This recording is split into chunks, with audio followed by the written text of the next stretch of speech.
I've been a huge supporter of the Cato Institute for many years, from long before I was in public office, so it's really an honor to be here.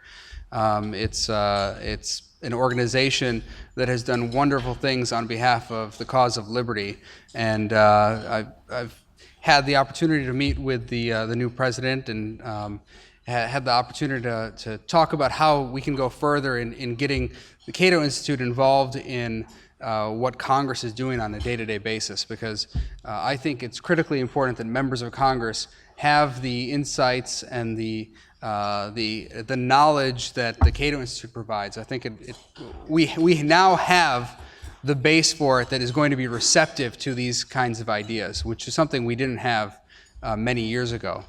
I would say that the debate last week on the House floor was my proudest moment as a member of Congress. I think we, the American people, finally got the chance to see a real debate on the House floor, a real amendment that split parties, that didn't go along party lines, where people had to cast a vote on principle and decide which side of a very simple question did they want to be on.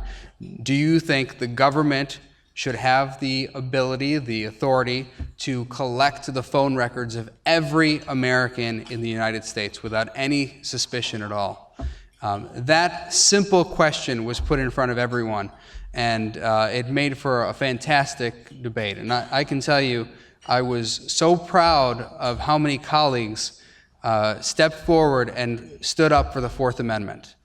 We had 205 members vote yes on my amendment, and that's really a remarkable thing. We had 94 Republicans, which is where I had hoped it would be. I'd been talking to many Republicans, and I felt we could get to about 100 Republicans.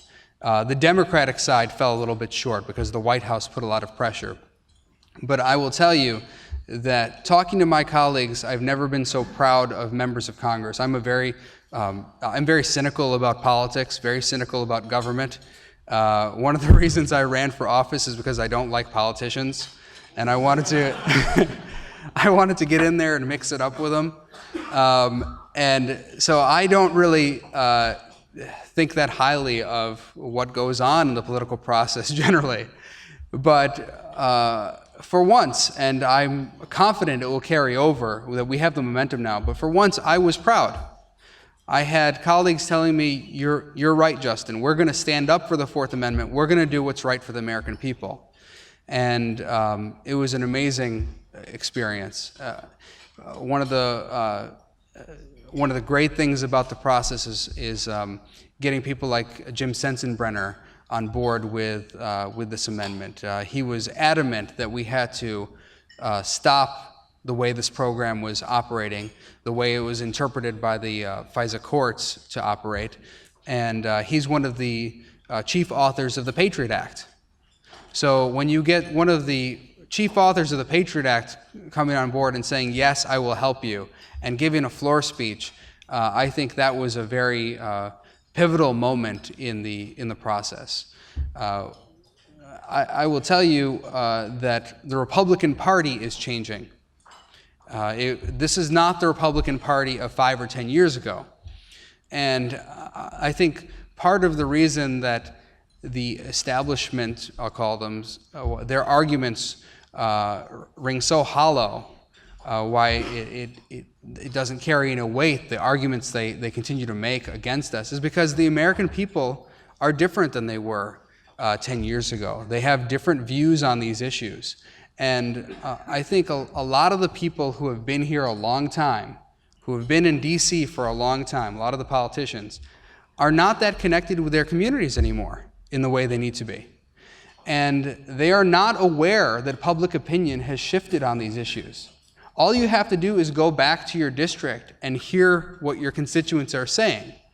I was at a parade just this last week, and I was actually moved almost to tears, literally, by the crowd reception after we had, it was a couple days after this amendment vote, and the reaction of people back home in support of what I was doing was amazing.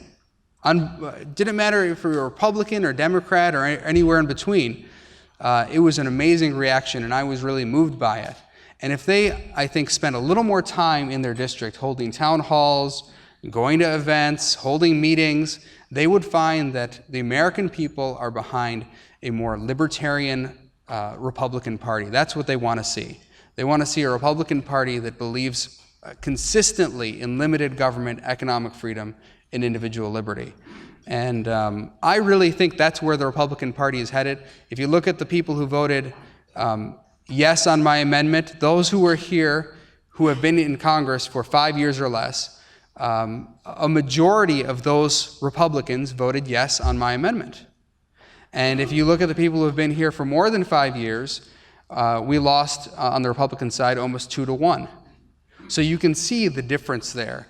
And it's a changing party. I'm the chairman of the House Liberty Caucus. This started out as a very small thing. It's grown into about a couple dozen members. I think it's going to continue to grow, especially after last week. And we're actually getting Democrats interested in this now. I've had Democrats approach me and say, hey, I'd like to come to your House Liberty Caucus meetings. Let's find common ground. Because politics doesn't have to be so partisan. We can work, Republicans and Democrats, together on many of these issues. And particularly when it comes to the area of civil liberties, I think it's important that we find allies on the Democratic side. That's certainly what I did with my amendment, and certainly what I plan to do going forward.